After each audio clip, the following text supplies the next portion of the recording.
Welcome to the Hype Attack Podcast, where we weigh in on the latest in nerd and pop culture hype. We are the We're the excited conversation we all have with our friends about the nerdy things we love And geek about. We are the Hype. I am the Hype! What's up, everyone? How you doing? Answer me, bitches. How you doing? I didn't know it was an us. That was like a general us. I didn't know those. Yeah. Collective us. No, that was kind of funny. I was gonna say, like, I live with you. You've heard me cussing on video games all day. You know what I'm doing. We're gonna leave this whole thing in. How's it going, everyone else in the podverse? How you doing? This is Rudy, and we're back with the Hype Attack Podcast. And once again, I'm joined by Jermaine, Doug, and Isaac. What's up? Howdy. This week, we're going to go into the spooky season, the spooky dookie season. Spooky. But before that, we're going to go ahead and give you our thoughts on Ahsoka and the season finale, and you know how we feel about how it ended. But first, do you have anything you were excited to do last weekend, or are excited to do in the coming months? Yeah, this past week, I went to the big SoCal Euro car show thing in Irwindale, and it fucking rained on us, but it was kind of funny to That's where it was in Irwindale. Yeah. I pass by it all the time, and it's. I was there earlier this year for another car show, but this one I went to because my brother-in-law and his car club Wiseman's found at Wiseman's_VW on Instagram. They were featured, and their cars looked fucking delicioso. But the bummer part about it was they like pass out awards and stuff, like the best, VW bus and the best whatever. They were apparently, even though they were featured and everyone was eyeballing their VWs, their bugs, and like everybody was taking pictures of their fucking cars. And I have a video up on my Instagram on Forehead FPV. They didn't win anything at all. There wasn't even a bug like genre or whatever, and I was like salty about it. But other than getting rained on, it was a fuckload of fun. That sounds like something that a letter should be written. Were they write an angry letter? Bro. Were they good show cars though? Like should they have been recognized? 100%. No. Yeah, I mean they were featured in was it like Automotive Trends magazine or whatever, and I took a time lapse of like the people that were walking up to their cars. It looked, I walked around and all the other cars looked okay and looked kind of cool, but like their bugs were and it's not just because I knew them, like they looked badass, clean. Well, we got something for the judges of that. Move this man! Now, fuck you, judges. Fucking terrible announcers. Doug. Oh, I saw The Equalizer 3. Ooh. I really liked it. I was so mad when he told me he was going. Yeah, sorry. I watched 1 and 2 the other week because I hadn't seen them. They were on my list. Oh, you're lucky. You got to watch them all back to back. Yeah, and 1 and 2 were seen good. That? No, yeah. Good plug there. What are we talking about? I need to mail it. 1 and 2 were really good. I enjoyed them for what they were, but the third one I thought was I know I say it all the time. It was a really good movie. Put it on the shirt. Yeah. I kind of went in there just expecting almost mindless action, and it ended up being more than that. Yeah, I thought it was surprisingly good as well. Yeah. I have zero problem with the gore and like the ultra violent killings. But I kind of like don't like when movies do it, because then it's like there are less people that I can suggest this movie to. Oh, interesting. Because the movie is worth watching and all that, but then it's like, oh, hey, you should watch this, and they're like, that one's really violent. It's like, oh yeah, sorry, I forgot they showed like people's like skulls getting cut in half. True. It's a shame, I think, in a way, or they need to make a PG version. I did a video review found on Forehead Film, whatever, and one of the things that I kind of put it in was it felt like a less flashy John Wick. Yeah. But like the violence, it was needed because he like used it as a tool, kind of like Batman. Yeah, but and there's ways that movies can show the ultra violence without actually showing like the skull. I'm not complaining. Like for my own, like I don't have a problem. I think it's cool and it's good to see the violence because it helps the character. Like you see, like okay, this guy he doesn't fuck around. No, but he enjoyed it too. Yeah, but there's been a few movies that I'm always like, oh man, this was so fun. Like, but I'm not going to suggest it to a lot of people because I know they won't like it because there's brains on the ground or something. You got to surround yourself with some tougher people. Wow. Yeah. The reason I jumped in and said I was mad when he said he was going is because I haven't seen One and Two either. You haven't seen that? And I always get clips on YouTube and I'm like, oh, that looks like a good movie. I should watch those two. And I just never got around to it. And then when 3 came out, I'm like, oh, well, now I got to watch the first two before I see Luckily, 3. I think you could watch 3 writing it without down. it. Without him. Like there's Well, I a didn't little know bit that of character, like just understand he has OCD. He likes things to be neat and he's like the general idea is like if he sees an injustice, he's got the capability to handle it. There's like a little callbacks, but they did a pretty good job with like flashbacks to like kind of give you a clue. But anyway, I'd suggest that. I was pretty He's hyped about efficient. it. Jermaine?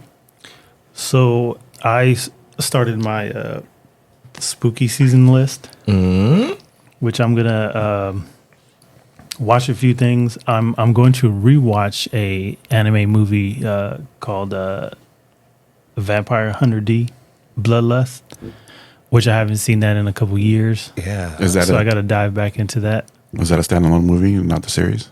Yeah, the standalone movie. Or was it a series or was it just a movie? Both. I think there was I don't remember if there was like a mini series or something like Oh, that. no, wait.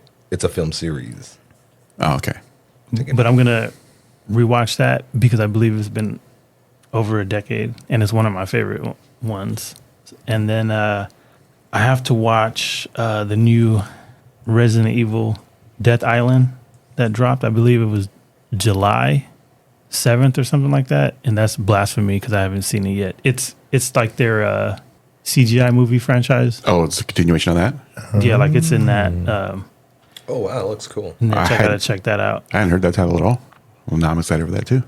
And then I'm going to finally watch The Kingdom on Netflix, which I haven't started yet, which is another Oh, I've heard good things. another blasphemy, but it's supposed to be, what is it, like a deceased king rises and a mysterious plague begins to spread and the prince must face this new breed of enemies. It's one of those zombie movies, but takes place in like Korea, but in like I don't know what you would call their period because I'm just thinking about Japan and the feudal, Japan, their yeah. feudal area. It's kind of, I think it's kind of the same thing. yeah. I So mean, it's in that Look wise, it's kind of the same yeah, thing. yeah. Sorry, I apologize.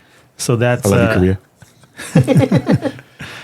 so that's on my list of to start off my spooky season. But I did watch Zombieland Double Tap because I hadn't watched that, and I just finally watched it last weekend. Oh man, I don't haven't know if I've seen that. Oh yeah, I might have, but I don't remember it. Thanks for bringing it. I kind of forgot it existed. Let me write that one down too. Yep. so that's what I'm going to be doing starting off my spooky season. But I really enjoyed part 2 Double Tap. I do remember they said they were going to make it into a series, but then they decided to go back on it and make it into a movie. And it was good for what it is. Like I like all that stuff. Like I still like the what is it that they have in there? Like the kill of the Kill. Oh, yeah. Oh yeah. like Zombie the kill of the week. Spoilers. I think it's like kill of the year now or something like Nice. that. So it's just one of those things. But it was a fun movie. Like I liked it all around. Any movie that like does that kind of stylized form of like throwing Yeah. text up Yeah. and stuff like that, Yeah. I enjoy because like I've said, I think movies have gotten too grounded, and it's Yeah. fun to like. Think outside the box. It's fun when they realize like this is a visual art form, Yeah. and like you don't have to give us real life. You can give us art, which sometimes is a Exactly. freeze frame of a zombie's getting its head Exactly. blown off. And you throw some text up there like a jawed or something Right. like that. Fucking great, love it. I love that. I did actually want to get into. I did want to read the manga for a series that me and Rudy started back in the day, High School of the Dead. Was I reading that? Yeah, I was reading that. But I just recently heard because I wanted to get back into it, but I don't think they finished it because the creator, I think he passed in 2017. So it's just one of those things. I'm like, So I don't know if they 100% finished it or they just left it I remember watching the anime, and then from there, because they never finished the anime either. Like it went up to a certain point and just stopped. Yeah. I went looking for the manga, and I think the manga just went up to a certain point and just stopped too. And I'm just like, oh, I guess they just abandoned this. Yeah. The whole thing. It's like good, like gory zombie movie, but like damn near pornographic fan service in it too. So I'm on board. that was one of those. Ooh, Yeah. I'm in for that. Where's my lotion? I still want you I guys got you, to. boo. I still want you guys to dive into All of Us Are Dead, the one series on Netflix. That's a cool one. It's almost on that level of High School of the Dead. Remember the All of Us Are Dead. Oh, I yeah, have the heard one with that. the kids, I have heard that title like before. the kids in high school. Yeah, but it's a pretty good series too. Like it's a new take on like the zombie strain. Like they add a little new element to it, which I thought was pretty cool. That's cool. That's cool. I think we could do a show on zombies. We better. Like maybe bring up, like, we don't need to talk about Walking Dead and shit, but maybe we could bring up. Well, Like- all zombies everywhere, all at once. Wait, it was you that hadn't seen. Yeah. God damn it. Son of a bitch. For myself, I didn't really do much. Doug was kind enough to invite me to a sake tasting over the weekend, and I realized that all of the sake I have drinking up to this point is trash.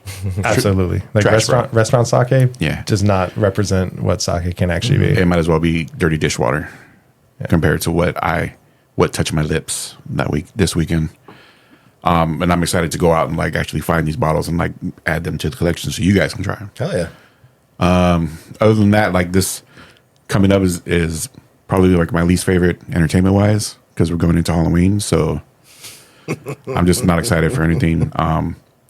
Although Ahsoka has been going and it just finished, and we had their the season finale, and I think we should jump into that.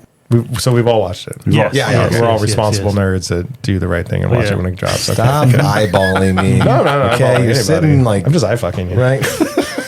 Let me help you out here. So let me give my overall impression real quick, and then I don't know if you guys want to chime in on it. The series started out good. It had like a good beginning where they kind of explained everything without getting too heavy handed with all that. The middle ramped everything up. Like the middle episodes, like were really good. Like story wise, advancing everything, like superb. And then they just kind of lost momentum with the last two episodes. Like it still finished the way I expected it to finish, setting up the rest of the story. But I think from the supercharged middle to the kind of like coasted to the end was a little jarring, but I still enjoyed it. So, can I chime in?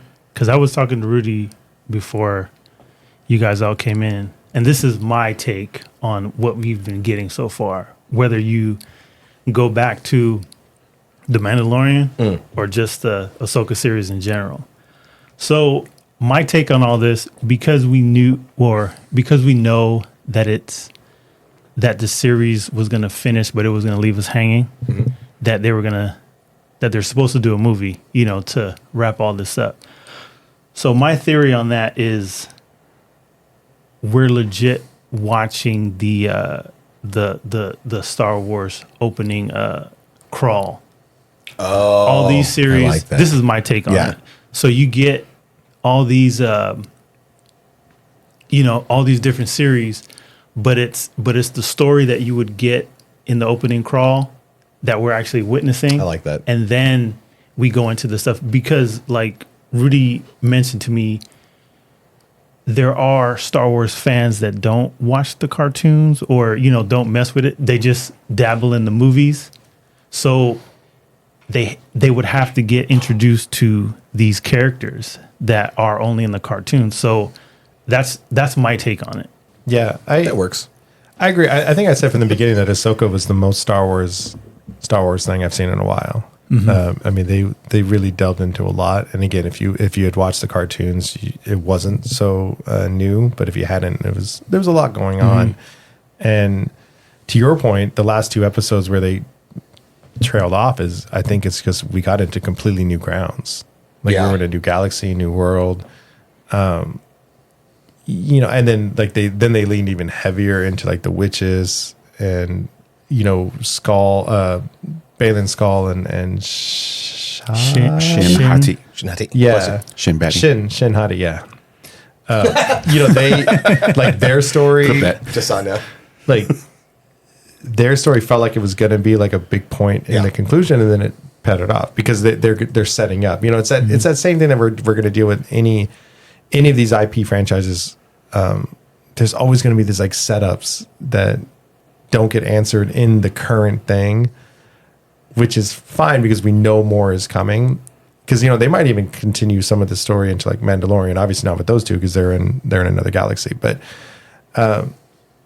so yeah, I feel like that's something that a lot of these shows are probably going to feel like a lot. As they set up things, they don't answer it all the time, and I think it's just kind of we have to accept it. Maybe.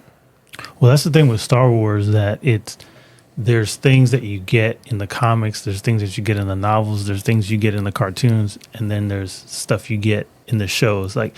But those are all information, key points, that things are explained, and if you don't venture off in all of those avenues, you're not going to get the full story. And in case we haven't done it already, spoiler alert here. Imperial spoilers have entered the base.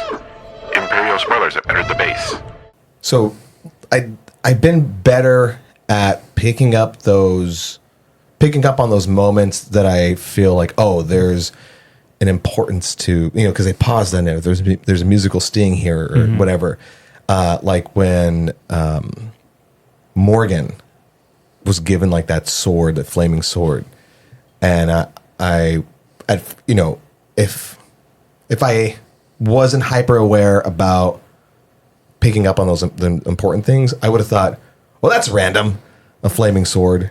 But thanks to Ryan Aaron's Screen Crush, because he helps break these things down for me, because I'm not going to scour, all of the media to look for those answers. Yeah, like they did have that sword in, was it the Clone Wars animated series, I believe? And so I go, okay, so that's why it wasn't just like a new thing out of nowhere, like Even with the gods and stuff like that, there was a lot of people that I was reading online that some people didn't know that they were canon, and because not everybody watched the cartoons, and they were like, oh yeah, they were in the cartoons, so therefore they're canon, so there was a lot of people that didn't know about that. And the fact that so the whole the world in between worlds was I guess introduced into live action. I was like, okay, upon my research, I go, they have to bring up the daughter, the father, and the son. And then when I saw that statue, I was like, ooh, now I don't know, I don't have any theories. I don't know what the significance of the missing daughter is, or why Balin is where he was at the end of that season. But I'm intrigued. Man, I like Balin. It's I like Ray Stevens. Yeah, unfortunately, he passed, and Think they should recast? they're gonna have to recast. I hope they do. He's They such a have strong to. character. Yeah. Such a strong character. Unless they only continue his character in like the comics or books or something like that, which I think would be a shame because I'm sure the majority of the audience enjoyed his character. So somebody had said, Star Wars is kind of afraid of like recasting. Like the scene where Hera is on the stand or whatever in front of the Senate or the council or whatever for her, war crimes or whatever bullshit. And then C-3PO pops up. And that moment I go, oh, I bet Leia was supposed to pop up. And he, sort of was the messenger for Leia. But it's that thing of should they have recasted Leia? And if so, Or they who would could they have have just recasted? did like what they did with Luke. But I feel like it's because she passed and they're trying to I think it's a little put harder. that respect, and Yeah. even though you can now with technology, AI, you could recreate her voice, and it's just one of those things that it's the same thing with Chadwick Boseman. It's do you recast or do you push the movie forward? At the time, I did feel like they shouldn't recast, but after a little while, I just felt like they should have. Can I give a little quick hot take, by the way? I think that it would be more disrespectful to have AI fill in the role, you know, with deep fakes and body doubles and all this shit, because it ends up just not looking real, and then it takes you out of the moment, and it does that character a disservice. I think Carrie Fisher was quoted as saying, "Oh, I'm not famous. I have Princess Leia's face. Princess Leia's famous." You know, so if you do that character, that important, powerful character, a disservice and deep fake it and AI it, the internet will go even crazier. Yeah, you're going to have your naysayers. That's the internet. That's the nerdom. That's the world. But if you throw someone in there, if you strategically place and cast a good actor in there that gives a shit about the role, that's going to come through. And I think that then the nerd world can go, okay, a little less people being pissed off. Yeah, a couple things. One, Balin, you know, the Star Wars world lives with a lot of people that wear masks. So if they wanted to, they could always do a quick AI, give us Ray Stevens' face for like an episode, and then something happens and he needs to start wearing a mask. I think that'd be a quick, easy fix. Plot device. Yeah, a little. And then I read, this isn't my original thought, but I was reading an article where someone was talking about the recasting, and they were talking about Luke Skywalker specifically, how this whole time frame, like the formation of the New Republic, and I know we now see that Luke is like forming this new Jedi temple, but it is so unbelievable that Luke wouldn't be involved in any of this, like especially with Thrawn coming back, and maybe he will be, right? Like maybe they will bring in AI or CG, de-aged, whatever, deep fake Luke, and like you said, I think it would just be a disservice. Like just recast him, and I don't know if they're maybe gun shy because the Han Solo recasting wasn't taken, but Lando. I mean, I think generally people kind of like Lando's recasting. I mean, they're gonna. Have they confirmed a Lando movie? Yeah. I think it was going to be a series, but I think they're going to make a movie with Donald Glover. Yeah, because man, that guy, he embodied that role. You just need somebody, the right person, to embody the role. And the crazy thing is like Sebastian Stan.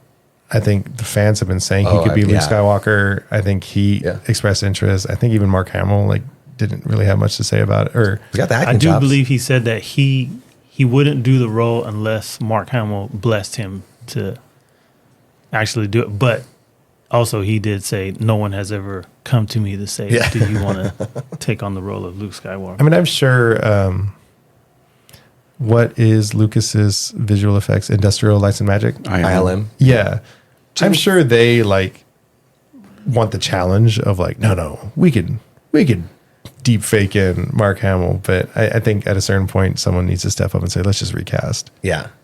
Because we've talked about this, me and Jermaine, about like Corridor Crew, Corridor Digital covering like deep fakes and it works sometimes, but it's not, and other times it doesn't. See, recasting is not a thing that's unknown to Star Wars, because you had the original movies, and then they came back into the prequel, which they recasted, people. So it's not like it's an unknown trait for Star Wars to do, but I believe, because like we mentioned, the Han Solo movie got a little bit of backlash. That's why they're fearful of all that stuff. But it's just a thing, like if you have, like we mentioned, a good actor or actress, to go into these roles, because there's so much story there to tell, and there's a lot of these characters that you just want to see on the big screen or in a series, but it's that fear. Hold on. Yeah. What if you had your choice? What would you rather have? Would you have a recast, or would you have a deep fake de-aging? Recast. At least for the characters that are alive. For who's alive, you can do a de-aging, or do the same thing what they did with Count Dooku. Just put his head on someone else's body. Yeah, just put you have options. That's just what we're saying. Like there's options there, but for me, just seeing Luke in The Mandalorian, I didn't mind that at all. because you know he's older, but in the show in this time period he needs to be a younger version of himself. And I do think technology is there where it's good enough. You know, it's not perfect, but it's good enough to show what they need to do. Oh yeah, and it's just getting better and better. Yeah. If they have the small scenes like Luke had in The Mandalorian, but if it's full fucking episodes, Yeah. That's that's that's exactly how Yeah. I feel. Like for that, tough. for that one piece of Mandalorian, like that was perfect. Like the deep fake de aging. But Yeah. if he's gonna be like damn near star in a whole nother series or film, like they just need to recast. you can't keep that up. And you know, I can speak as a Star Trek fan. Here The we idea, go. the idea of recasting any of these like major like characters. At first, I was so like nervous when J.J. Abrams rebooted when J.J. Abrams rebooted the movies. I was like, who the hell are they going to get to play these iconic characters? And then I absolutely accepted them all. Like all of them did so good. And then in the new series, like Strange New Worlds and Discovery, they've recast Spock. They have a young Uhura. They've introduced James T. Kirk. And again, it's like Kirk especially was one that's like, that's William Shatner. But no, Chris Pine was Kirk to me. And now this new guy is Kirk to me. I think it works. Now I know, if they look too different, then, your comic books and your novel art, might get weird to people. Yeah. But, you just do your best to make them look as close as possible. Oh no, but that's the thing. Like, I'm all for the recasting. I'm all for it. Like, there's no bad side of that because, like I just mentioned, they have recasted before, so Yeah. they just need to go ahead and just make it happen. But other than that, that was a good conversation on recasting. That I like it. I agree, Yeah, Doug. it was That was a good. great It was a conversation. good one. Hey guys, any- thanks for tuning in to the Hype Attack podcast. Again, I'm here with Douglas, Jermaine, and Rudy, and now Same halftime. Any other moments in Ahsoka that you liked? I was just about to ask that, like about the maybe not over the whole series, but like in that season finale, was there anything that stood out? Because it was kind of as much action as there was, it was kind of a slower burn than I did what I liked was the moments between Ahsoka and Sabine, like because their history, their past, but I just like the fact that they're just embracing everything and they're not trying to have those past issues that they've had with their masters and Yeah. all that stuff, come forward into this, and that they're just kind of accepting and believing in the Force, with Ahsoka trusting the whales and all that stuff to lead them, over there, and just her realizing that, Sabine had to make that choice. It was her choice to make, and that's what, she chose. And it's just that I just like their relationship, and that she didn't leave her there. For a split second, I thought she was going to leave him on that. Oh yeah.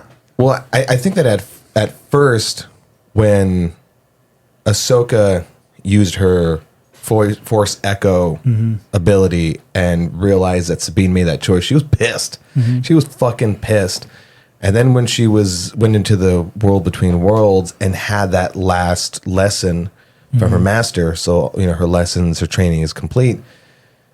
Then she was able to gain that balance, gain that center, and become Ahsoka the White. Yeah. I think without that, she would have still been pissed. She would have still held a grudge. Oh, but, yeah. But that last encounter with Anakin helped her realize what the actual role or importance, or rather the dynamic of Master and Padawan.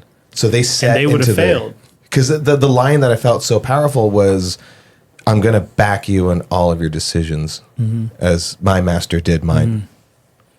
With what we just talked about, do you guys consider Anakin now, does he have the ability now to stop death, as in what he did for Ahsoka? Because I honestly believe that if he didn't do that for her, have that last lesson and her realizing, and her having to choose to live, it would have been bad blood this whole way. And Thrawn is not a person that you want to be divided with.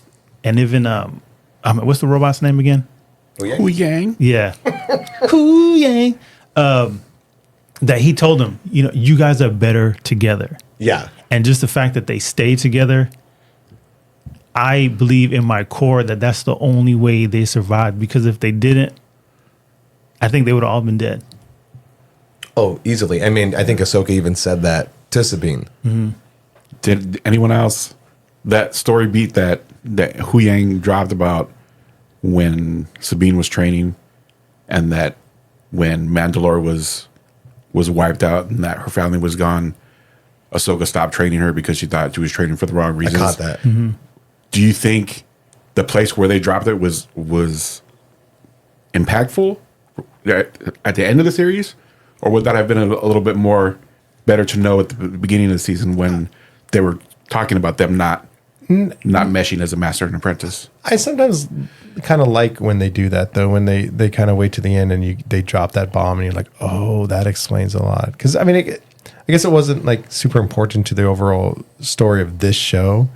But then we get that last little moment. And I guess like in previous episodes, there was never really a moment that they could drop that in until now we have Ezra asking what's going on. And it plays two parts where Ezra, it kind of reminds the audience like, okay, Ezra's missed a lot, and he needs to be caught up on everything. And it still hasn't been. Yeah. Although I think someone said that they hint that like off screen she maybe told him stuff, which I hate. Yeah, I mean, I think it's implied, and you have to imagine that he's because I mean, I think the last episode began with him kind of saying like, okay, so the Empire fell, right? Yeah, she did off screen a whole bunch of the history to him. So I will say this is what Rudy mentioned about them dropping that knowledge. I will say this is like a perfect example of, we don't have to get into Civil War, but when Iron Man, like they waited till the very end for him to find out that Bucky was the one that, killed his parents. And I used to think about that too. I was like, should they have dropped that earlier or should they have waited? But I think it would have just been a lot if they would have kind of dropped that in the beginning. But where they dropped it, I felt now that it was good that it was just right there, because it was more so a conflict between those three, not everybody else. You know what I'm saying? So what you're right. The placement of that drop is important because if done too early, it does do something, and it's not like a bad thing, but it's like going like, this is good, but this is better. And so if you were to have dropped it early, and it could have gotten thrown in on like a 2-line exposition from some side character or whatever, right? And then you would have been like, oh, okay, I get it. That's why Ahsoka and Sabine, okay. And then you kind of go throughout the whole show. But to drop that at the very end, it puts more importance in their reestablish unity as Padawan and Master now. Gives that little extra double up. Yeah. Good points.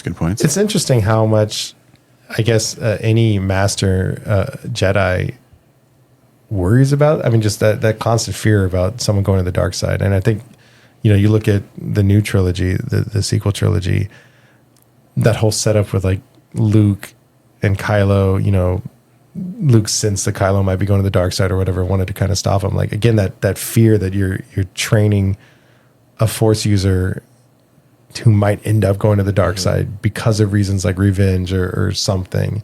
I think that's just kind of an interesting thing that goes on in that whole world. And then maybe it helps justify, what ended up happening in the new trilogy. Do you guys feel like it's just a ongoing struggle for a Master and a Padawan that has just been going on, or do you think it has to do more so with Vader, Anakin and Vader? I'm sure it's always kind of existed, and then it just in that world post Jedi fall, like you have so few Jedi around to be role models or mentors, you know, because I know there was always Master and Padawan, but you also always had the council that you can go talk to. And so in that world where there's just so few, I think it'd be very easy, you know, because I'm assuming, you know, the Empire was very like suppressing and people felt powerless. And so to come along and give someone power in the form of training him like a Jedi, that power is going to be tempting to like you want to push that power, and the best way to push that power is, you know, go to the dark side. And especially if it's, you know, some youngling or somebody in general that has a past that they've been through pain. Oh yeah. So that has to do a little bit with I will it say as well. I was interested in Ahsoka's ship and Huyang with all the lightsaber parts. I feel like that should be something that like Luke, like they should have given a lot of that to Luke, and maybe they did, because Luke's trying to form a new Jedi. Like, no, they can't give it to Luke because he'll just throw it away. Yeah, no, yeah, exactly. I'm kidding. But I was a little disappointed that they didn't do anything with a kyber crystal. They showed Ezra building his lightsaber, and I really wasn't expecting him to like fire it up. I thought they were going to do something with like, okay, now let's get your kyber crystal and figure out like which one is you or whatever. But he just kind of fired it up, and I was like, that's such a missed moment to show that, because I don't know how much.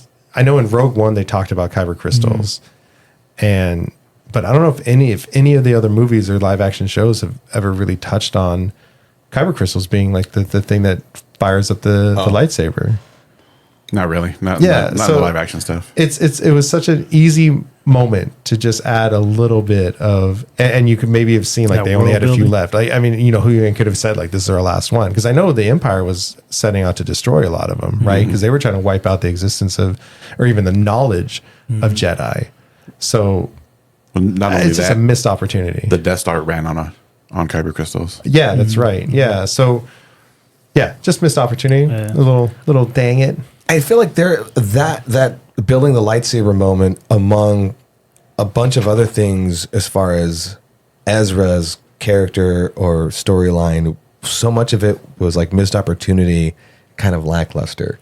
Yeah, but they did end up like he ended up with the part that was the Right. same as Kanan's, Yeah. right? His masters, which, you know, again, if you watch the cartoon, you realize, you know, Kanan escaped Order 66 as a child and ran off and kind of did his own thing. And then he ended up with Ezra as an apprentice. And so these were like, you know, wild Jedi, right? They're not under the Order. And so they were kind of always doing their own thing. And then so that moment at the end to meet Huyang, who's been training Jedi at the council, you know, for the Order forever. And he's just kind of dropping this knowledge and just saying like, okay, this was Kanan. Like, you know, I think it helped Ezra and Sabine like kind of connect to that Jedi past that they never got. And that it was very subtle in that moment, but I appreciated it because it wasn't it. Yeah. Like I said, it allowed them to maybe feel like actual Jedi instead of just these Force users that have been trained by Jedis. Well, that's what I mean. Like just in that moment, he's building it instead of like throwing it together, just having a beat of a moment of like, you know, the construct. I don't know. That's just me.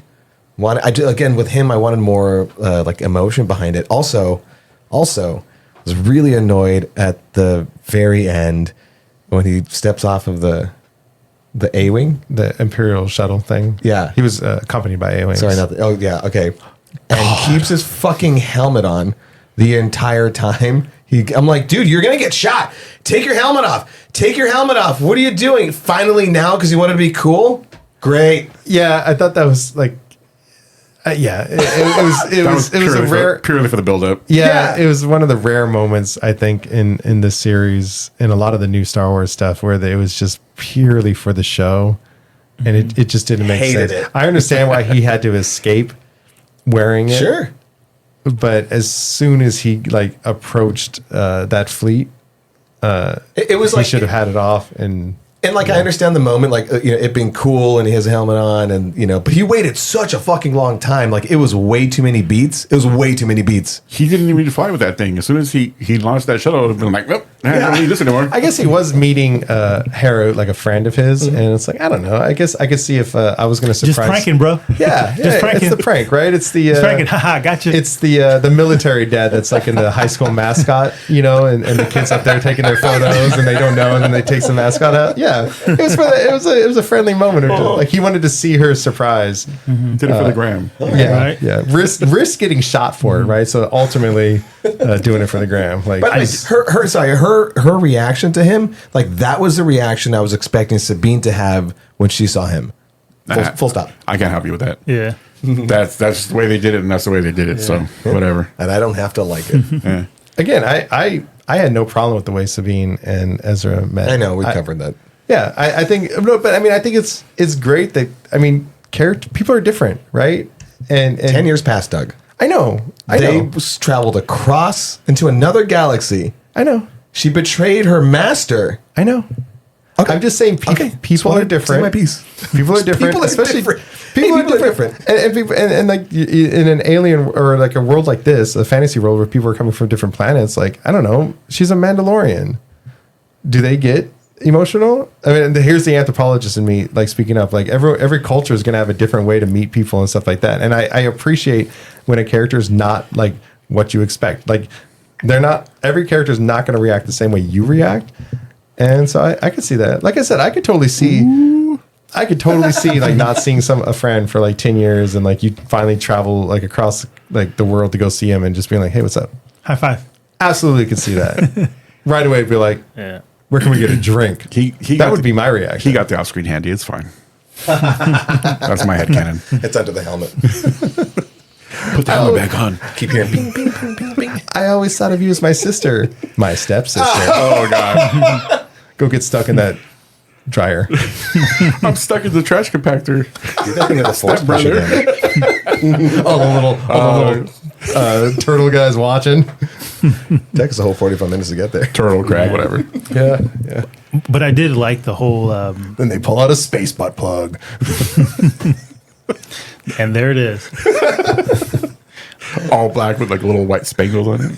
44 minutes in, and there it is. 44 minutes in. The kyber crystal instead of the regular jewel on the end. Yeah. I like it. Oh man, I'm not playing into that. I was happy that they brought the Night Sister resurrections back, or not back, but into the live action stuff, because it was a prominent feature of the video game where you're on Dathomir and you're fighting through all of these Force Witch zombies that one of the surviving Night Sisters resurrects, and then in the cartoons, they did it again there too. So I think we mentioned it on the show before, but the Night Sisters were all wiped out by Palpatine's order, right? yeah, Okay. Because he was afraid of their power or something. he just didn't want any rivals, Yeah, makes sense. and he had Dookie in his back pocket, so he sent him to wipe them out. Because they mentioned that Thrawn awoke the sisters. So there was some sort of like witch force magic slumber. I heard that. I don't know if I heard that on like some other video or if like that was actually in the show. Where they I think mentioned that Ezra he woke was them giving up. the exposition. Oh, was it? Yeah. That's where I heard it then. But man, that shot of like all of the sarcophagi on the Is that what we're going with? Is that what we think it is? yes, Those are all. his undead army. absolutely. Oh yeah, it's Those are about all to go ancient. down. Ancient. Fuck, dude. Yeah. The Ahsoka and everyone's reaction when the stormtroopers like were were resurrected. The night The Troopers. reanimated. Night troopers, yeah, reanimated. Priceless. I did like the whole scene where they were riding up to the temple, and Thrawn was raining down hellfire. Yeah. I And like that. That whole Rain classic. hellfire. We got to get to the door, and we got to get to the top of this pagoda. In a sense, like those The classic Raid. movies, like the Raid, like the kung fu movies, like Bruce Lee, Game of Death. All that stuff where they got to get through levels to get to the final boss at the top. I like that whole sequence. I love Sabine. with her gun kata and her lightsaber. She was Yeah. just wheeling and dealing. Oh, I loved all that. really loved when Ahsoka like mid fight like called out Sabine blasters. Yeah. like she saw Yeah. like you're not too helpful with the lightsaber. Let's switch up. Let's switch up. Or when they were on the Howlers, those wolves, and they're like, well, let's use the front entrance, and it's Ahsoka and Ezra. They're trying to like force push the door open, and then Ahsoka's like, let's just tell this dumb bitch to help us out. She'll think she's helping. Help! Like, I'm pretty sure you're not doing anything, Sabine. Did anyone else buy how she just went from not being able to do anything to like just steadily getting Absolutely. the hang of the Force through that last I episode? believe it because yeah. I believe it because her master believes it. No, but it's just one of those things. See, if Ahsoka would have stayed on her path of just being I don't like her, just being angry at her. I don't trust you. I don't think you understand. What's at stake. That would have blocked all that. But just because Ahsoka now trusts in everything and believes in her, that's pushing her a little bit more to. So Ahsoka had Sabine didn't have the faith in herself, and then Ahsoka wasn't showing her any. And then when Ahsoka starts to trust her, she starts to trust herself more. Yeah. And she can Yeah, actually that's start just what I feeling take it as. And yeah. she said the line, trust in the Force. And if she hadn't had said that, I was like, dude, you're just going to like trust yourself to force push Ezra. I love that they kept like panning back Yeah. and he's like, are you sure? Oh, but we did miss the moment though where Sabine finally used the Force to get her lightsaber. Yeah. Like she was reaching for it for a cool second. I was like, Kill lightsaber. I was watching her do it. And I love that they immediately showed Ezra do it and just really quickly. Yeah. It's such a great, I love great that. moment. She's like, that thing like floated lazily to her, and she's like, yeah, I got it. And it was like, Yeah. even though the sound of the Force was louder yeah. and more confident. I love the little comedy beats. But the people, Little because dash line I know following people are complaining that like she's learned it too quickly or she got it. But I would put it towards even we went axe throwing the other night, right? The first couple times you throw it, I mean, not me, I hit a bullseye the first time I threw it, but everyone else, Cocky motherfucker. everyone else, you're not hitting it, you're not doing it right. And then once you figure it out, once you figure out like where to put your elbow, when to release, you start hitting it more and more and more and more. So I'm not an expert on using the Force, but I imagine it's like any other skill, not any other skill, but like a lot of skills that we experience in our everyday life where once you figure it out, like, oh. In the earlier episode where before she finds Ezra, she's fighting the mercenary guys, where she's going through them, like she actually deflects a couple of lightsaber bolts and it almost looked like it was on accident, but like I think because she's a Mandalorian and all her training is martial, that in that final battle, like she was trusting her instincts more, and as she started to trust her Jedi abilities more, like she unlocked that potential. You talking about the moment when they're running up the stairs and they're on that landing? I think the first or second landing, and there's that other hallway that the night troopers are coming down. Is that what we talking about? In an earlier episode? No. I'm sorry. In the last episode, it's like everything clicks in for her, and she's like using her Mando skills, but also her Jedi. Well, that was a progression. Like she went from like she, when they told her to put her lightsaber away and get her blasters out, from there to the very top, like she kind of came into it. But I'm saying like you could see the glimmers of it. I gotcha. In the And earlier episodes. They didn't like make her acquire those powers way too fast. We're like, okay, I guess because And she wasn't overpowered either. Like no, it was all. basic. It was still I was gonna still say- learn her path. I think. She has potential to be just like the most OP character in the Star Wars universe. Between the Mando training, the God damn it, what's the steel called? Beskar. Beskar. The Beskar steel armor, like the weaponry that she still has a flamethrower, she still has a grappling hook, she's got her blaster skills, she's got her engineering skills. I mean, she has potential to be just like fucking badass. Oh, yeah, her and Grogu. She'll be the one to train Grogu. Watch. Stop it, make it happen. No, I want to note I giggled at it. I don't know if you guys missed it or if I'm just imagining it, probably. But after that scene that I just mentioned, where she's like deflecting things and she's doing really good, I think it was Ezra that's like, "Hey, you did a really good job," like a toddler, helping you out. He's like, "Hey, good job, bud." Did you catch that? Yeah. I do feel Ezra was unintentionally condescending that whole episode. right. I do and that's feel why they with the weren't too people- excited to see each other because she knows he's a condescending asshole. They're just different people. That's why it took him forever to take off the mask because he's the asshole. They're just different people. They were like, they might shoot me anyway. Hold on. Right? Give me shit for that different people conversation. Oh, I'm gonna. Right. But I do feel It's a legitimate fucking point. If you're a person, Fuck off. Sorry, Jermaine. I am so sorry. I have to deal with this asshole.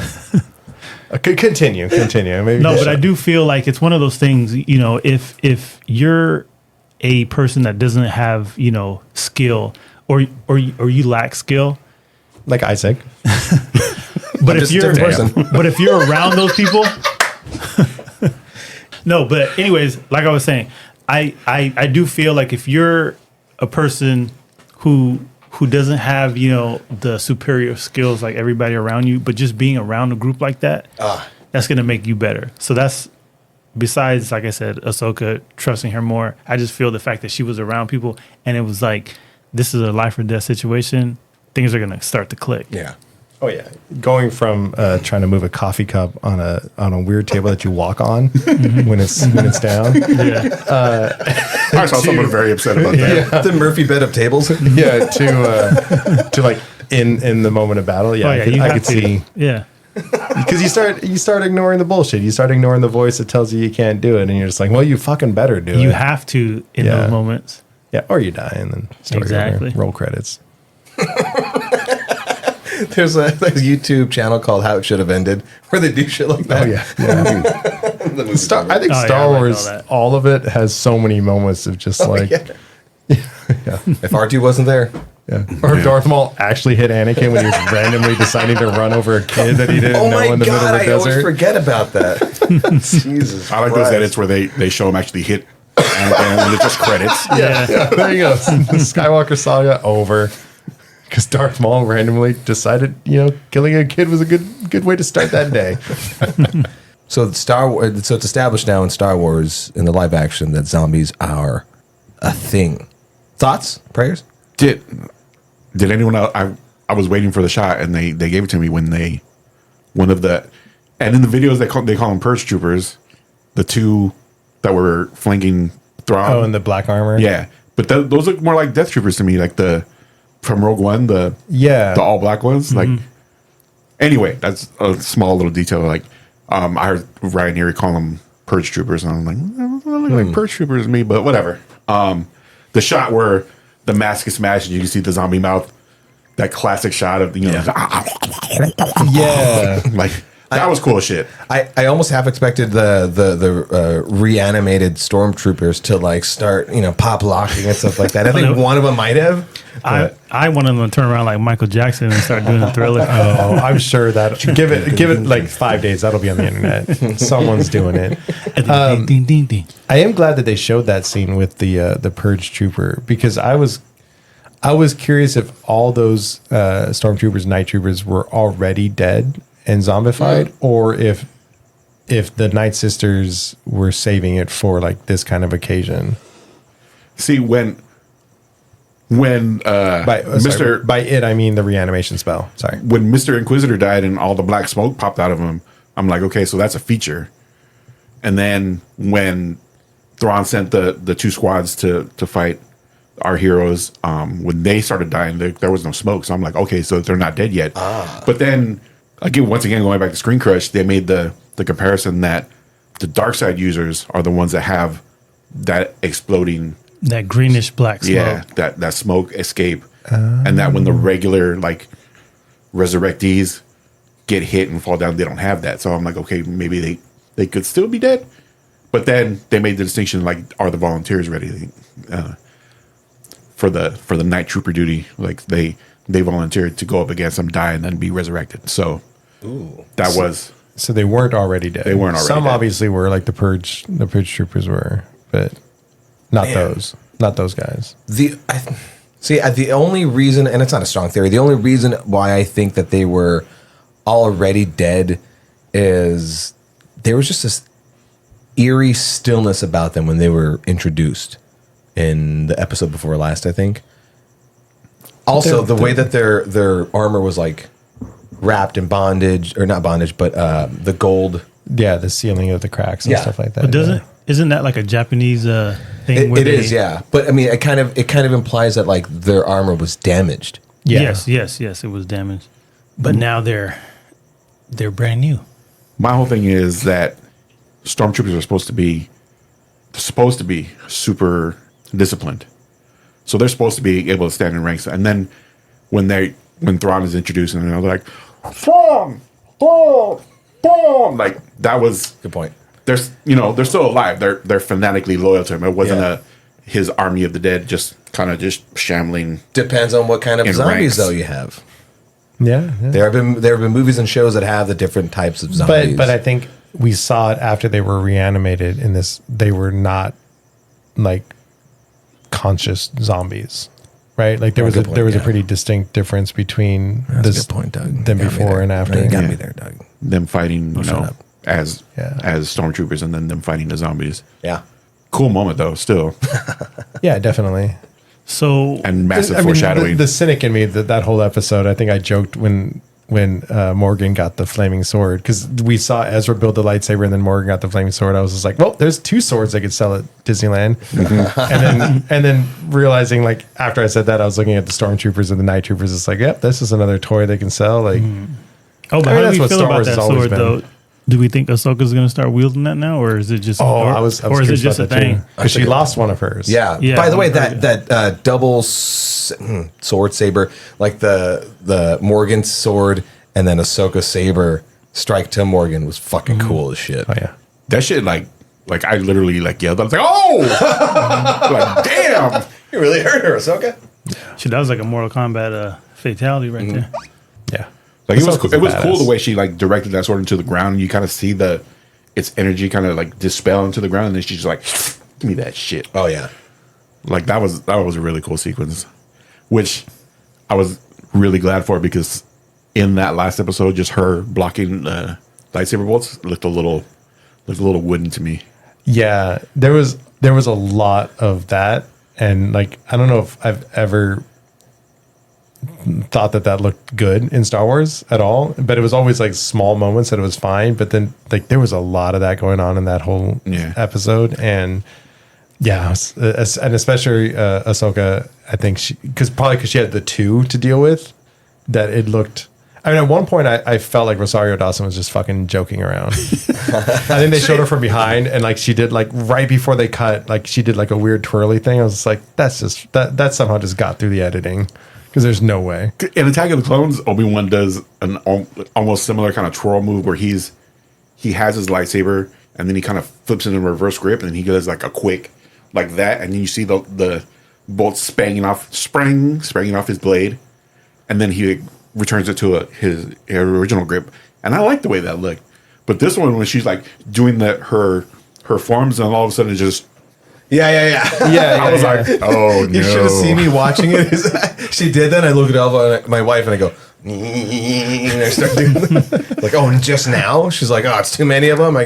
Can't be cool about it. I always feel like bad for the actors, and again, it shows their professionalism, because you look at how much we giggle at things. Like I would be giggling the whole time, like, and I think You would be going, zoom, zoom, zoom, zoom. Elizabeth Olsen talked about that playing Scarlet Witch, how everyone else is like throwing punches and she's just like, I'm just over here doing fucking hand motions. Like I just feel like the biggest weirdo in the fight. Like, oh man, someone needs to re-edit that scene with the lightsabers not making the hum, but making the Peter Griffin. Jesus Christ. we could do that, right? Maybe. But throughout the entirety of Ahsoka, I felt that Rosario Dawson was a great casting choice because of her emotional ability, or ability to emote emotion. But as far as like physical ability, like sword fighting, I don't know, maybe it was an age thing, or maybe it's just a live action thing. I don't feel that Ahsoka was like as fast or as nimble as she could have been. I'm in the cartoon. She's doing all kinds of fucking wacky, Right. Half flips and twirls and all that stuff. And She was like 13. yeah, and maybe that would look a little weird in a live action Sure. with the older, older Ahsoka. She's more I feel that. established, but still, like they could have. There had to be some kind of way for them to make that smoother. Thank you. Yeah. It's I feel probably getting validated. that push to like maybe ground things a little bit more. I feel like if she can jump out of a moving ship, damn it, she could do anything. What if you could fucking force push Ezra, beyond this fucking giant chasm to get to the ship? See, but this is why certain people have complaints about, Star Wars. It all depends on who writes it, because you look at the original trilogy, then you look at the prequel trilogy.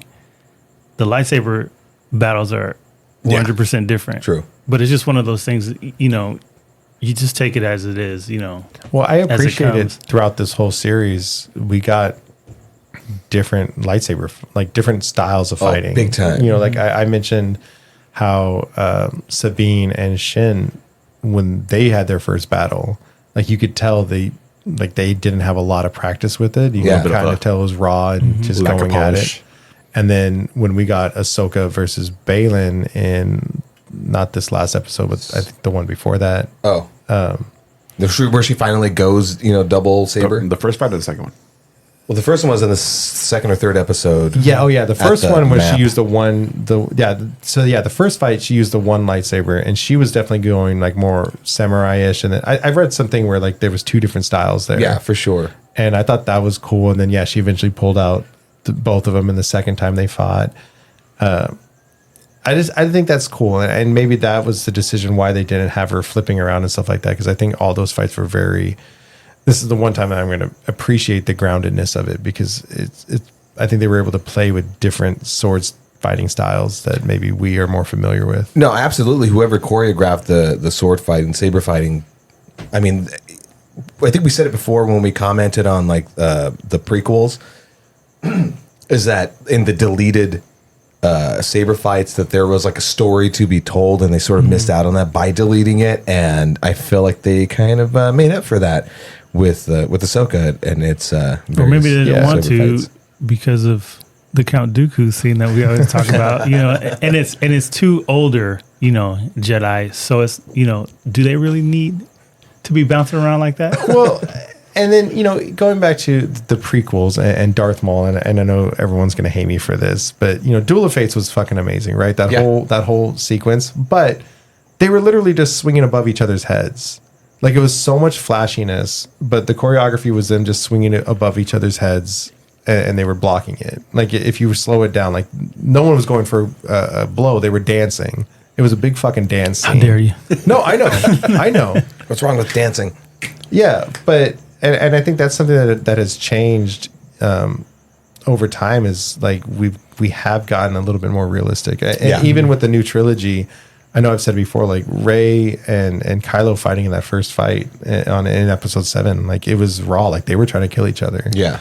Instead of the dance, and I know because Duel of Fates was amazing. It was so cool, but really looking back on it just wasn't that brutal fight. No, I'm on board with that, because I can't really cite any other sword fights in any other shows or movies. But I always think that, right, is, well, they choreographed this so that he knows he's going to hit here, and he know that they're going to hit there. So it is exactly that, like you said, a dance. And it's flashy and it's cool, and I wish I could do that, but it is exactly that, a dance. But what would real sword fighting, real saber fighting look like when you're actually trying to fucking kill the other person? Answer that question, but also, who would have won between Ahsoka and Balin? Because she fought him twice, and she kind of met her match. Oh, I think Balin. Yeah? I think Balin is a badass. We haven't seen it too much, but I think he's so calm, and I think he knows the moves. He's just gonna stop her. I do have a question for Isaac's question. This is an inception. This is a question within a question.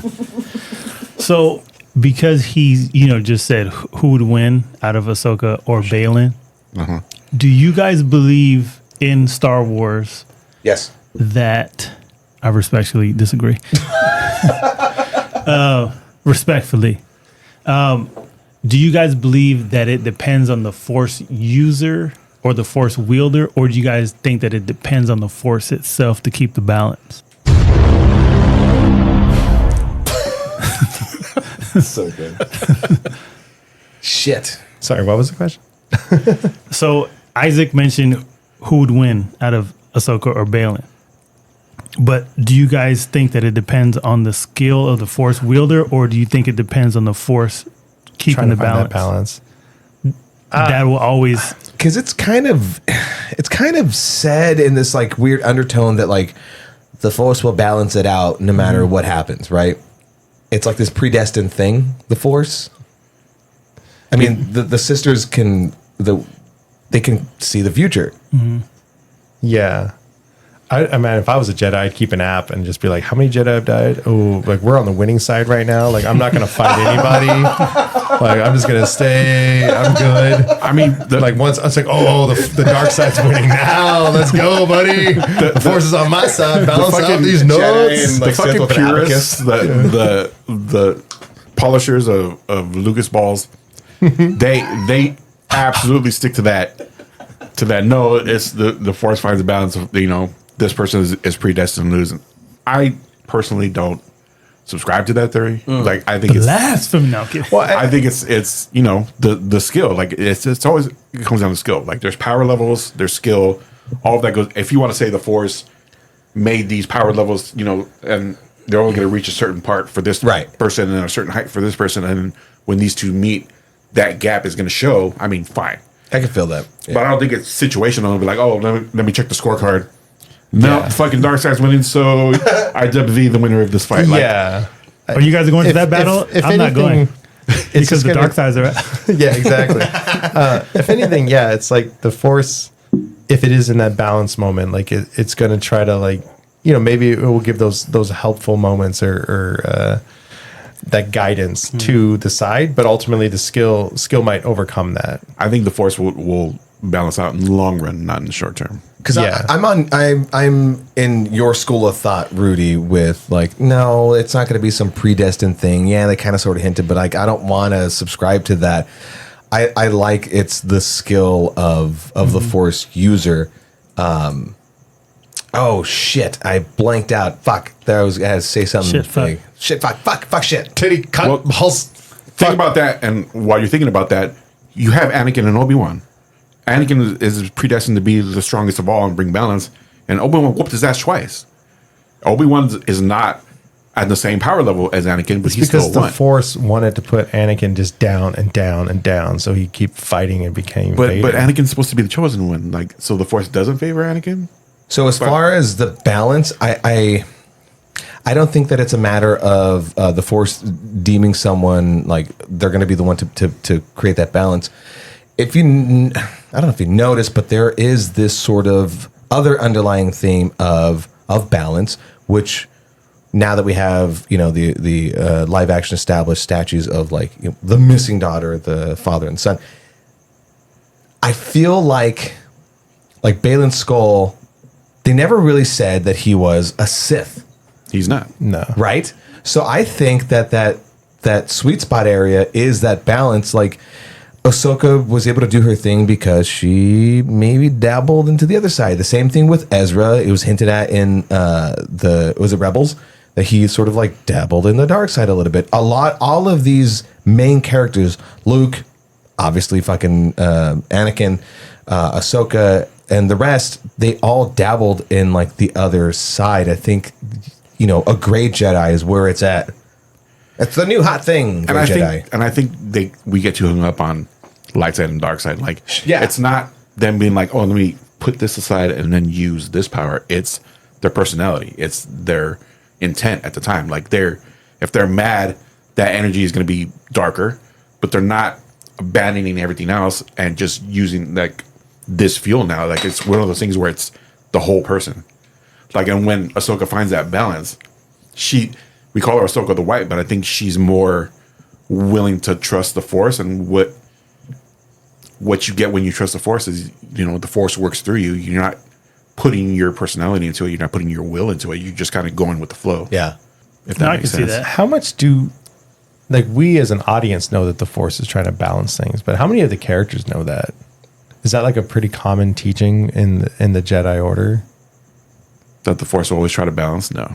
Yeah, because that would feel like that would be hard to go into battle knowing that like you're not going to win, right? Because like as a Jedi, if you knew that the Force is always trying to balance, you like, oh, we're gonna go fight the Sith, but it's like, well, we're not gonna win them. We can't beat the Sith because there's gonna be a balance, and that would imbalance it if we beat them.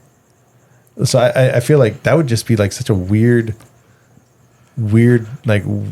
I've always battle. thought that it's more of the balance within the person as opposed to within That, the yeah. universe. the galaxy.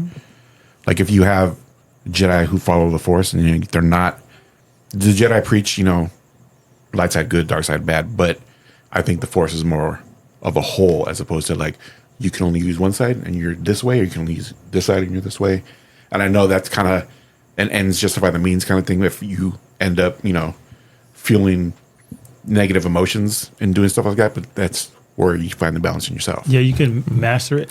I did read this thing. I will kind of gloss over it a little bit. That Anakin, I guess it was a certain point, or Vader, I should say Vader, that there was a point where he didn't need the breathing machine anymore because he could heal his lungs.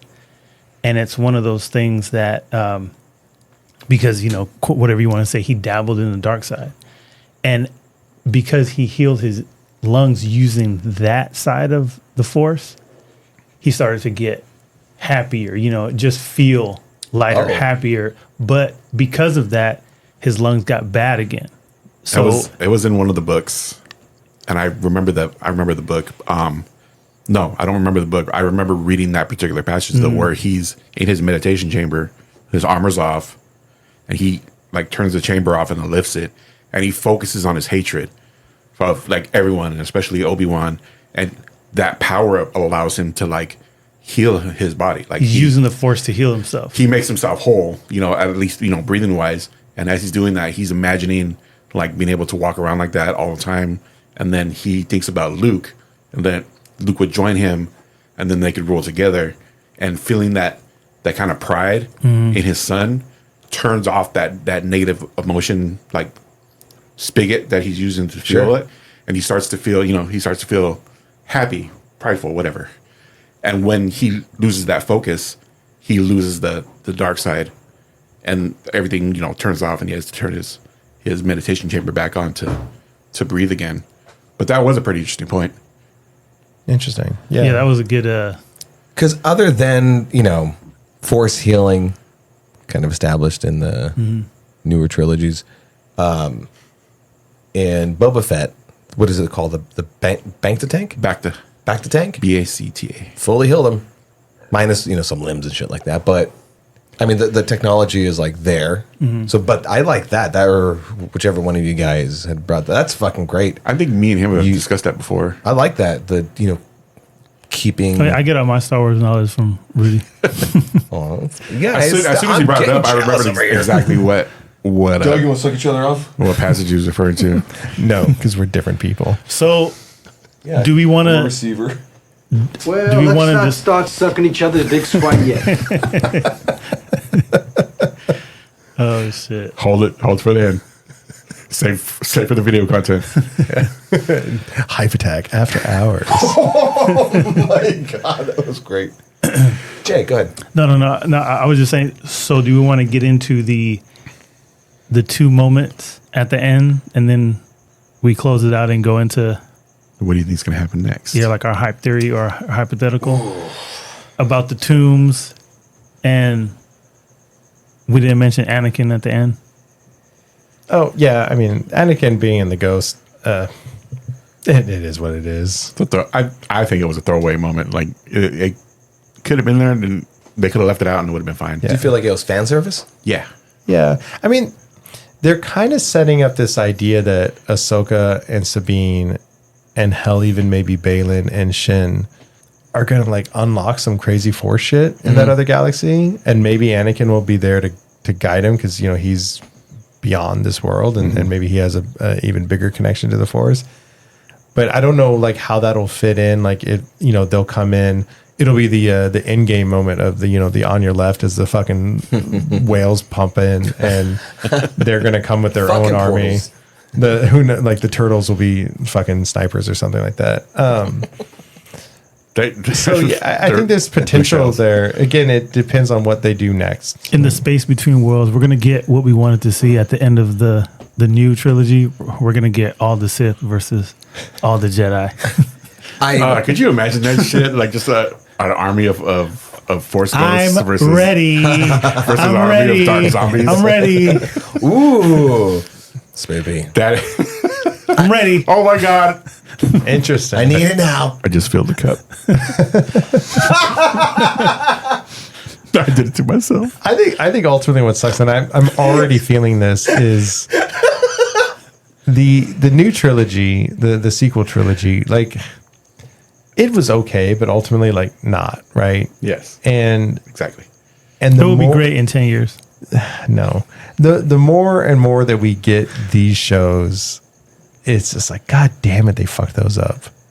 Because like we're seeing now, like the follow up, especially this show Ahsoka, we're seeing this follow up to what happened during the rebellion and what happened after the fall, and it's like this feels so much more like a sequel to what we had seen, and it feels so good and it's so awesome, and then to think like, okay, but all of this is constrained or held back by the fact that in 20 years time, in this time frame, like we're gonna deal with Luke, like the Jedi Order's gone, Kylo's throwing a fit, and somehow the Emperor came back. Star Wars needs to have its fucking Deadpool moment where fucking Palpatine's just chilling in his chair and making all these plans, and then like Deadpool comes in, time traveling, and just fucking lights him up with like with the full clip, and he's waving to Hugh Jackman. He's like, "Yeah, this doesn't exist anymore. Trust me. You'll thank me for it." I mean, it's a shame because I loved Rey, I loved Finn, I loved Poe, like all the characters that they introduced. Did you love Rose?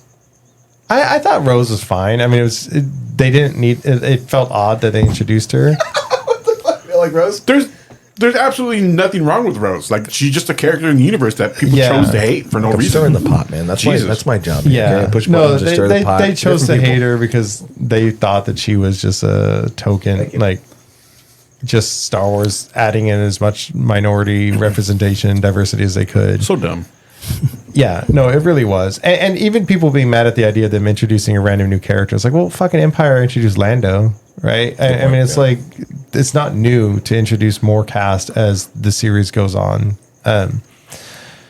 But yeah, I loved a lot of the characters. Even Kylo, I thought was an interesting villain.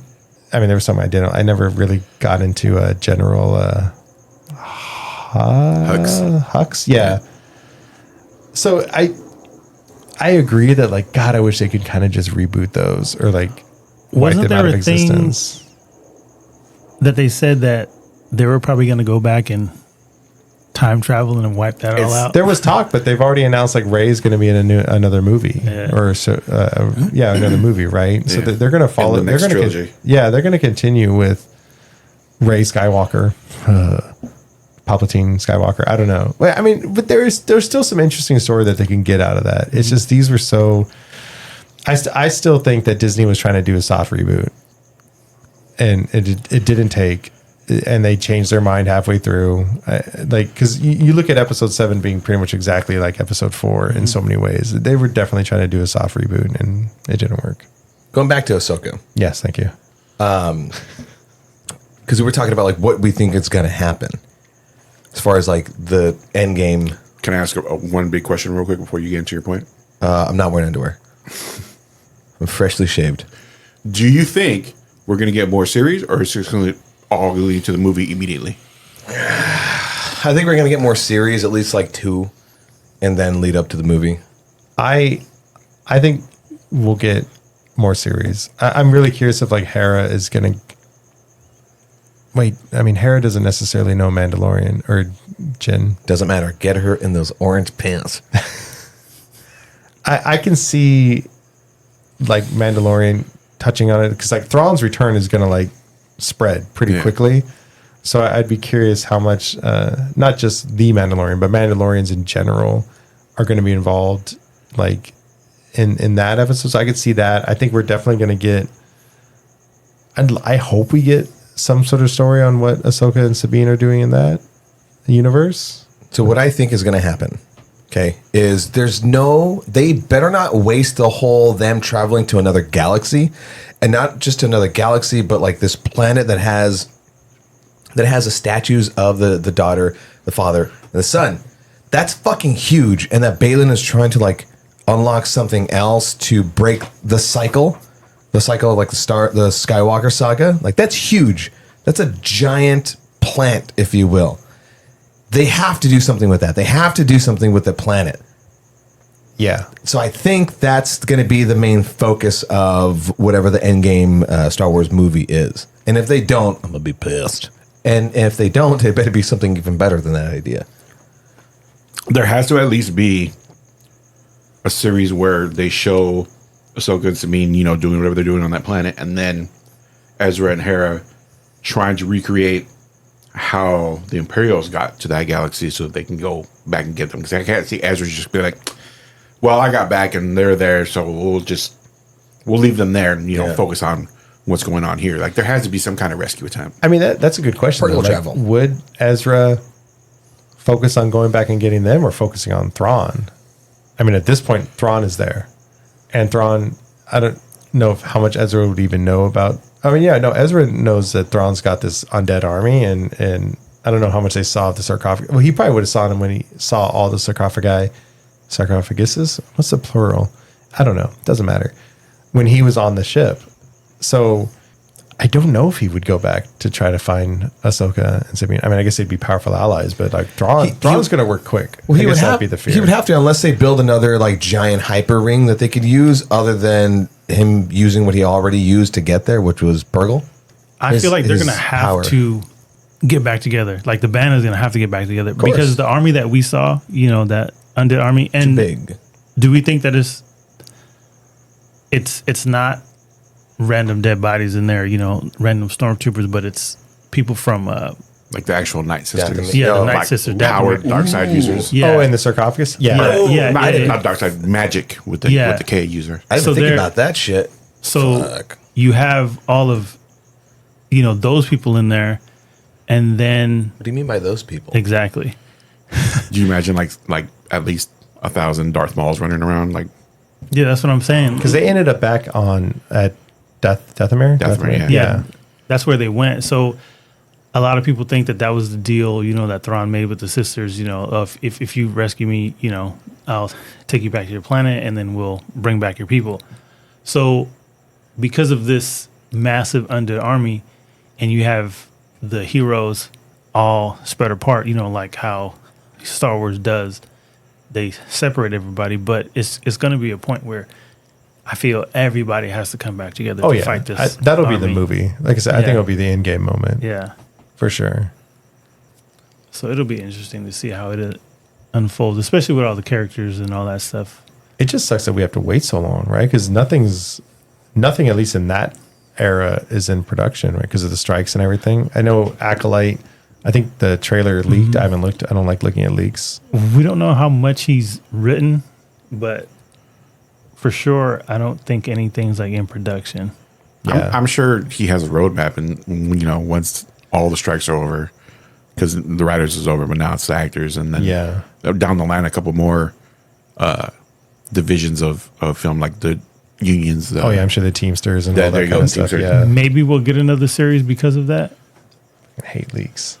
So maybe we'll get because of all this stuff that's going on, maybe we might get a series and then jump into the movie. Damn, like what a terrible moment for a strike, and the studios to hold out because they don't want to pay people, whatever it is they're asking to be paid for. And it lasted The a while. small beans compared to what they actually make profit wise. And it's so crazy to me because you see all these execs making millions and millions of dollars, and then Insane. they're like, "Oh, but our movies lose money. Like we're not profiting over here," as they're buying NFL teams. Like, It's not even that. They're just like, well, they signed the contract, so that's what they agreed to. It's Yeah. like, fuck you guys. It still ain't right. but whatever. And they expect certain percentages and stuff like that. So ultimately, we as consumers are going to, and like I think prices are going to go up everywhere. And, Yeah. and honestly, they probably should have a long time ago. We've been Well, I already paying heard so Netflix little is for going to our go up in media. price next year. Yeah. Oh, And they everything's just gonna did. go. Yeah. And they just went up. So But as they're gonna far go up again. as far as Star Wars is concerned, though, like on a positive note, even if we had to wait, a few years maybe, we're still in this awesome era of nerdom that we know we're gonna get more Star Wars shit. I mean, I'm excited that we're exploring so many different eras within Star Wars. Yeah. But it does, like this one particularly, I'm like, we're so invested in because we've had 3 series now within it. And we're dealing with characters that we've known from the cartoons that like, yeah, okay, Acolyte's coming, cool, High Republic stuff, that's awesome.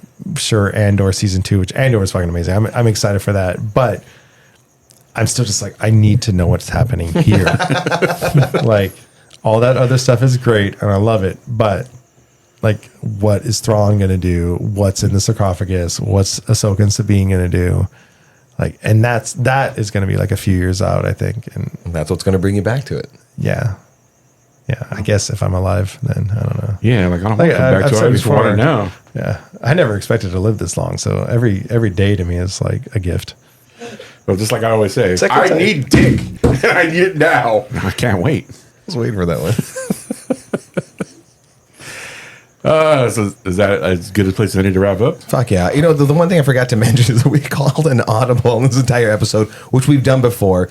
I know we were supposed to talk about spoopy doopy, Spooky Dookies. whatever the fuck. Spooky man. dookies. Okay. I know we were supposed to do that, but we ended up talking about Ahsoka, and it's just what happens. That's how conversations go. Yeah, I don't know if you guys have all figured out yet, but we fucking love Star Wars. Fucking love Star Wars. We can talk about that. Yeah, I think our Star Wars episodes are like were the most coherent. At least I am the most coherent when we're talking Okay, about let's Star not go Wars. down the whole Star Wars thing again, but I want to set everybody up for what's to come on the next episode. Have we done that? Some teasers? We're gonna finally talk about some spooky stuff. The movies and games that scared us. Because it's October. Ooh. It's almost like an October fest in here. No, It's a something fest. Till I get a Stein and a pretzel. Okay, so I'll have that for the next episode. so that Oh. is On my as, list. that's as good as place as Thank any. God I can finally look forward to this shit. Okay, now that's as good as place as any to put a button on button it. Let's in it? wrap this thing up. Put a bow, end the chapter, bookend it. A whatever. space bow. A space bow. Hit us up in the comment section, in the DMs about your theories about what might happen on Instagram, on TikTok, at the Hype Attack. Even what you thought of the series as a whole. Yep. What'd you think about that whole? Doug? Yeah, I mean, like Isaac said, comment and DM. Keep the conversation going with yourselves and your friends and your family and random strangers at the bus stop and people at the coffee shop. And Keep those holes filled. yeah, fill all the holes. I don't know, whatever. Comment on our Instagram, please. I check it every like 5 days and I just like some stuff. Thanks, guys, for listening. Check us out next Friday with a brand new episode of the Hype Attack. Same hype time, Same hype channel. Hype attack.